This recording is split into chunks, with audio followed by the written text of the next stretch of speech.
귀한 하루 주셨습니다. 할렐루야 샬롬 인사하십니다. 할렐루야 샬롬 샬롬 샬롬 샬롬 샬롬. 하나님 사랑합니다. 여러분 주 안에서 사랑합니다.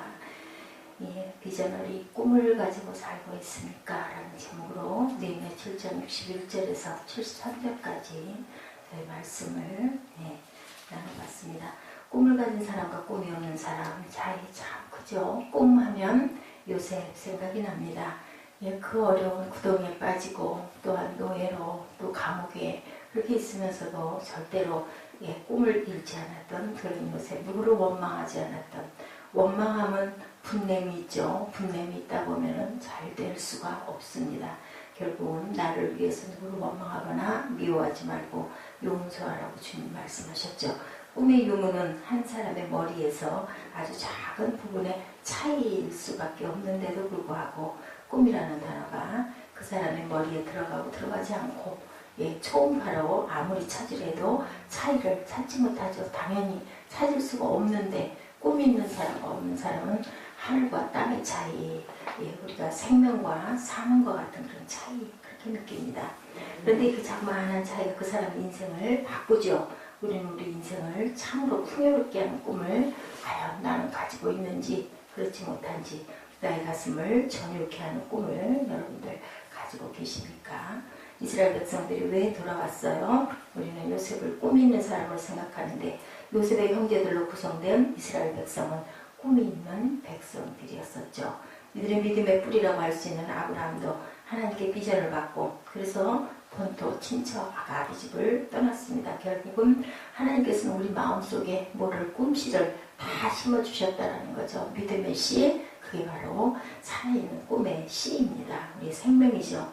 이들의 믿음의 뿌리라고 할 수 있는 아브라함, 느헤미야 시대 이스라엘은 나라 없는 백성이었지만 이스라엘을 점령한 바벨론은 일찍부터 문화 융합 정책을 썼습니다. 그래서 자신들이 점령한 나라들의 백성을 의도적으로 섞었죠. 오직 바벨론이라는 한 나라가 있게 하기 위해서 항상 보면은 나라를 자기의 속국으로 만들면 자기화하려고 하지 않습니까? 그게 우리나라도 마찬가지로 일본이 그랬죠. 그래서 그 말도 글도 전부 다 일본어 하려고 했었죠. 그렇게 해서 우리나라가 일본에 강제 합병되었을 때 그때가 1910년 한일합방이죠. 올해로 몇 년 됐어요? 이제 76년 정도. 1910년이었었으니까 지금 몇 년이에요? 2015년이니까 굉장히 오랜 세월이 됐습니다.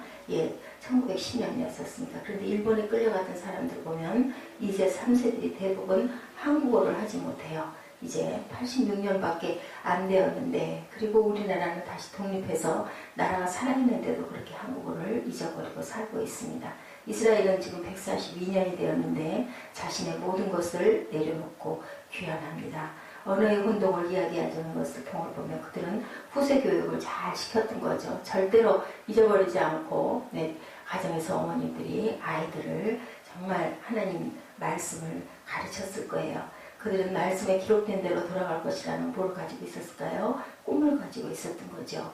이스라엘 백성들이 왜 귀환했을까? 편한 것을 찾아 귀환한 것이 절대로 아니고 그 거의 황무지와 같은 그것으로 귀환을 한 것은 나라를 찾으려고 성을 재건하려고 왔죠. 회중의 합계가 42,360명.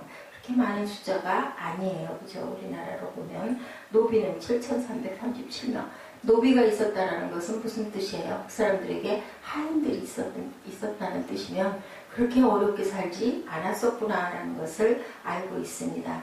이스라엘 백성들의 평균 6명 중에 1명꼴로 노비를 갖고 있었다.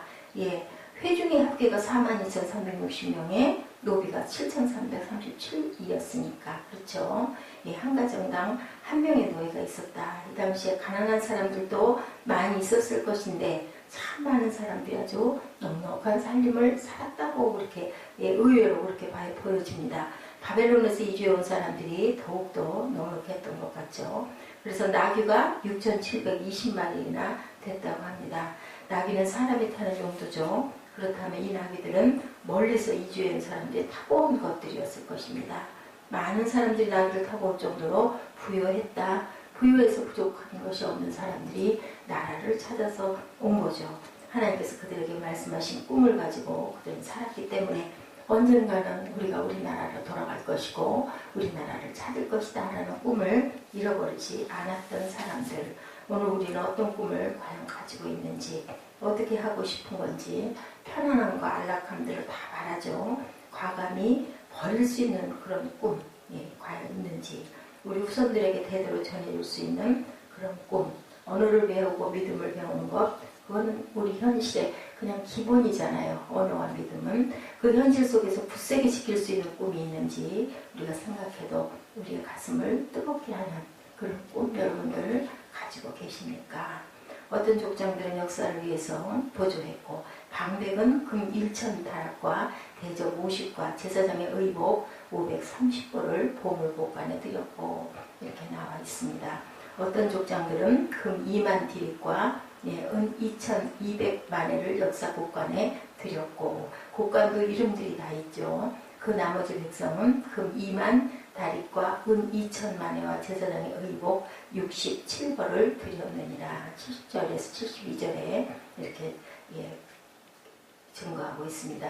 이스라엘 백성이 꿈을 가지고 돌아왔는데 헌신의 차이는 다릅니다. 방백한 사람이 드린 제사장 의복 수는 나머지 모든 사람들이 드린 의복의 9배나 되고, 방백한 사람이 드린 금은 다른 4만 명이 넘는 사람들이 드린 금의 40분의 1이나 됩니다. 평균적으로 1000배를 드렸다라고 이렇게 증거하고 있습니다. 일부의 족장이 드린 금도 나머지 다른 모든 사람들이 드린 금과 같은 액수일 정도로 헌신한 사람도 있어요. 꿈이 다 같지가 않고 부여의 차이가 각기 다르고 드리는 용도도 드리는 양도 이렇게 다릅니다. 우리는 비전을 가지고 살아야 되겠죠. 그 꿈을 우리의 가슴에 가득 채우며 그렇게 살고 그 꿈에 공헌을 또한 해야 된다. 꿈 없이 살고 있는 수없이 많은 사람들 보죠. 열심히 일을 합니다. 돈을 벌고 재미있게 놀기도 하죠. 그러나 꿈이 없습니다. 일을 해도 돈을 벌어도 여가를 즐겨도 아무 의미가 없는 거죠. 왜 그 자살하려고 하는 사람들 왜 자살하려고 그래요? 어제 제가 새벽에 잠자기 직전에 잠깐 그 최성봉 그 사람의 자기 얘기를 하는 것을 17분인가 하는 걸 우연히 보게 됐어요. 유튜브에서. 그 최성봉 씨도 죽으려고 했다고 그러더라고요. 자살하려고 했다고. 그런데 도저히 자기가 가진 꿈을 정말 너무 억울해서 그냥 버릴 수도 없었고, 누군가가 또 구덩이에다가 생으로 묻어서 죽이려고도 했었다고 그래요. 나이트클럽에서 불이 났는데 자기는 그 문 앞에서 사는데 불은 저 안쪽에서 났는데 그만 누명을 씌워가지고 죽여버린다고 산으로 끌고 가가지고 구덩이에다가 묻었다고 하네요. 정말 너무 억울해서 생전 처음으로 기도라는 걸 했다라는 얘기를 하더라고요. 그랬는데 묻고 간 사람이 그만 허술하게 묻는 바람에 안에서부터 파고 나왔대요. 바깥으로. 참 정말 우리는 그냥 어휴 저렇게 훌륭하게 됐네, 어떻게 저런 사람이 있어. 근데 정말 무서운 일들을 많이 겪었더라고요. 우리가 꿈을 가져야 되겠죠. 나라가 망해도 우리에게 필요한 것은 변함없는 꿈이어야 된다. 바로 그 꿈이 이스라엘 백성들을 나라를 일으키게도 만들었다는 거. 나라를 되찾게 됐죠. 그리고 또한 그것은 누가 역사하셨어요? 하나님이 나라를 되찾게 하시고 성벽도 짓게 하시고. 우리는 우리가 한 것 같지만 아까 저기 올 때요, 곧 도는데 그 생각이 나더라고요. 차가 앞에서 튀어나올 것 같을 수도 있다. 그래서 제가 브레이크를 밟았어요. 그게 확 돌지 않고. 그랬더니 그냥 앞에서 차가 여지없이 하나님이 지키셔요. 제가 어제 마음이 정말 허전하고 안 좋아가지고 잠을 자려고 누웠는데 잠이 자꾸 오지 않고 자꾸 전화가 오고 그래가지고 여러 차례 일어났다 누웠다 했어요. 그랬는데 잠을 잠깐 잤는데 꿈에 주의 친절한 파리아기새 그 찬양을 계속 들으면서 깼어요. 그런 찬양을 틀어놓은 일이 없거든요. 중간에도 튼 일이 없어요. 뭘까요? 성령께서 위로하시는 마음, 우리를 위로하시고 안위하시는 거는 그건 된 거 아닐까요? 하나님이 나를 지키고 계시고 항상 함께 하시고 내가 마음 아픈 것도 아시는 하나님, 살아계신 하나님이에요. 우리는 절대로 꿈을 잃어버리지 않아야 사망하지 않는다라는 거, 그리고 아름다운 인생을 살게 된다는 것을 우리가 이 꿈이 있는 백성, 누구의 야곱의 후손 그리고 요셉 그죠? 그 줄기에서 난 모든 그리고 아브라함에게 함께하셨던 하나님이 우리에게 어떤 꿈을 너희들에게 생명의 씨를 줄 것이다. 너 거기 살면 안 돼. 꿈을 찾아서 가나안으로 적과 끓이오르는 대로 거기는 죽음의 땅이다라고 말씀하셔서 갈 바를 모르고 떠났죠. 떠났는데도 또 금방 바로 그 목적지로 가지 못하고 아브라함도 하란에서 10년 이상을 있다가 아버지 데려가 돌아가고 나서 다시 출행을 합니다. 우리가 항상 그 꿈의 열매를 먹고 살아야 된다라는 거. 시편 145편 14절에 여호와께서는 모든 넘어지는 자들을 어떻게 하세요? 붙드시고 비굴한 자들을 일으키신다라고 말씀하고 계세요.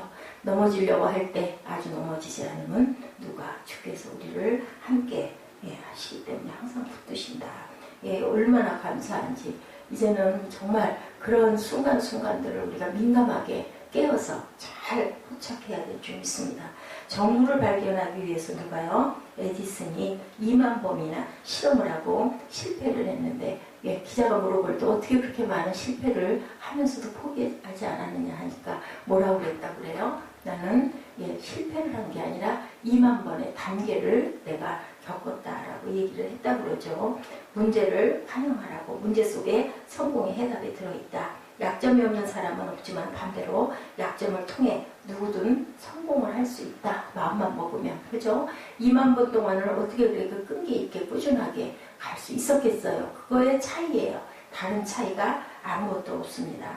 이렇게 해서 우리가 무엇을 고난당함도 그것을 우리에게 주는 것이 하나님께서 우리가 깨닫게 하려고 고난당할 때 우리 기도하게 하시죠. 그리고 즐거워하는 자들은 주님을 영광을 찬송하는 그런 저희들이 되어야 한다는 거죠.